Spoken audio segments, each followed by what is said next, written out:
السلام علیکم دوستو، آج میرے ساتھ نہایت ہی واجب الاحترام استاد موجود ہیں کہ وہ جب شیکسپیئر کو شیکسپیئر کی زبانی پڑھتے ہیں تو کچھ یوں گویا ہوتے ہیں: Am I a coward? Who calls me a villain? Breaks my petter across, plucks me by the beard and blows it in my face. Tweaks me by the nose and gives me the lie of the throat as deep as the lungs. Who does me this? Huh? Since I should take it, for it cannot be, but I am the pigeon-livered and lay God to make this oppression bitter, or should I have flooded all the regions skied with this awful bloody bodies villain, remorseless, treacherous, lecherous, kindless villain, oh vengeance! Why, what an ass am I! اور پھر جب اقبال کی زبانی Shakespeare پڑھتے ہیں تو فرماتے ہیں: تجھ کو جب دیدہ دیدار طلب نے ڈھونڈا، تاب خورشید نے خورشید کو پنہا دیکھا، چشم عالم سے تو ہستی رہی مستور تیری، اور عالم کو تیری ذات نے اریا دیکھا، حفظ اسرار کا فطرت کو تھا سودا ایسا، رازداں پھر نہ کرے گی کوئی پیدا ایسا۔ جی ہاں ناظرین، تو آج ہم ایک کمیموریشن کے طور پر 13 فروری جناب محی الدین صاحب کی ڈیتھ کے حوالے سے، ان کی برسی کے حوالے سے ہم یہ منانے جا رہے ہیں، جو کہ آپ سب جانتے ہیں کہ he was one of the finest rhetoric of the world کہیں تو اس میں کوئی قباحت نہ ہوگی، کیونکہ ان کا انداز بیاں اردو میں بھی اور انگریزی میں بھی لاسانی تھا، اور ہمیں ان سے شناسائی تب ہوئی جب وہ ہمارے درمیان نہ رہے۔ لیکن اقبال نے کیا خوب کہا تھا: عشق کی ایک جست نے طے کر لیا رستہ تمام، اس زمین و آسماں کو بے کرا سمجھا تھا میں۔ تو پھر محض ایک برس کی مسافت ہمارے درمیان کیسے حائل ہو سکتی تھی؟ کئی طریقوں سے ہم نے انہیں فالو کرنے کی کوشش کی، اور ایسے تھیسپین اور لب و لہجے کے بادشاہ یا خدا کہلانے والے شخصیت کے لیے یہ ایک ادنا سی ہماری طرف سے آج فرسٹ ایک کاوش ہے۔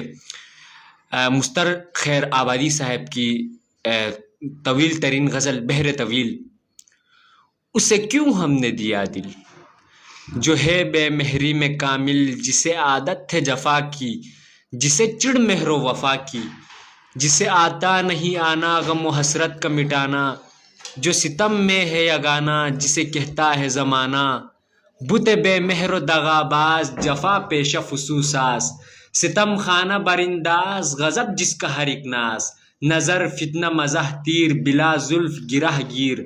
غم و رنج کا بانی، ستم و جور کا استاد، قلق و درد کا موجب، جو ستم کیش و ستم گر، جو ستم پیشہ ہے دلبر،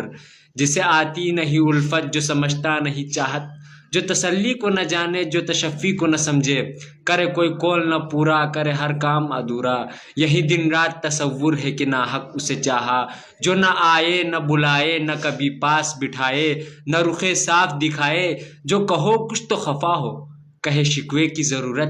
جو یہی ہے تو نہ چاہو، جو نہ چاہو گے تو کیا ہے، بہت اتراؤ نہ دل دے کے، یہ کس کام کا دل ہے، غم و اندوہ کا مارا، ابھی چاہوں تمہیں رکھ دوں اسے تلووں سے مسل کر،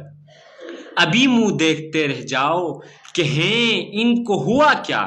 کہ انہوں نے میرا دل لے کے میرے ہاتھ سے کھویا۔ اور جناب جب فیض احمد فیض صاحب کی غزل پڑھتے ہیں تو کچھ یوں گویا ہوتے ہیں: پھر کوئی آیا دل زار، نہیں کوئی نہیں، راہ رو ہوگا کہیں اور چلا جائے گا، ڈل چکی رات بکھرنے لگا تاروں کا غبار،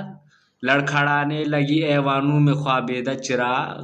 سو گئی راستہ تک تک کہ ہر ایک راہ گزار، اجنبی خاک نے دھندلا دیے قدموں کے سراغ، گل کرو شب میں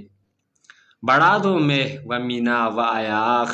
اپنے بے خواب کیواڑوں کو مقفل کر دو، اب یہاں کوئی نہیں آئے گا۔ اور کیسے ممکن ہے کہ اردو کا ذکر کیا جائے اور غالب کا ذکر نہ ہو، کیونکہ 15 فروری کو غالب کی وفات کا دن بھی ہے، تو اسی مناسبت سے ضیاء محی الدین صاحب کی آواز میں آپ سب کی خدمت میں ایک غزل غالب کی: اس بزم میں مجھے نہیں بنتی حیا کیے، بیٹھا رہا اگرچہ اشارے ہوا کیے، دل ہی تو ہے سیاست دربار سے ڈر گیا، میں اور جاؤں تیرے در سے بن صدا کیے، رکھتا پھروں ہوں خرقہ و سجادہ رہن میں، مدت ہوئی ہے دعوت آب و ہوا کیے، بے صرفہ ہی گزرتی ہے گوگرچہ عمر خضر، حضرت بھی کل کہیں گے کہ ہم کیا کیا کیے، صحبت میں کہیں غیر کی یہ نہ لگی ہو خو، دینے لگا ہے بوسہ بغیر التجا کیے، ضد کی ہے اور بات مگر خو بری نہیں، بولے سے اس نے سینکڑوں وعدے وفا کیے، غالب تم ہی کہو کہ ملے گا جواب کیا، مانا کہ تم کہا کیے اور وہ سنا کیے، مانا کہ تم کہا کیے اور وہ سنا کیے۔ آپ تمام سامعین کا بہت ہی مشکور ہوں، شکریہ۔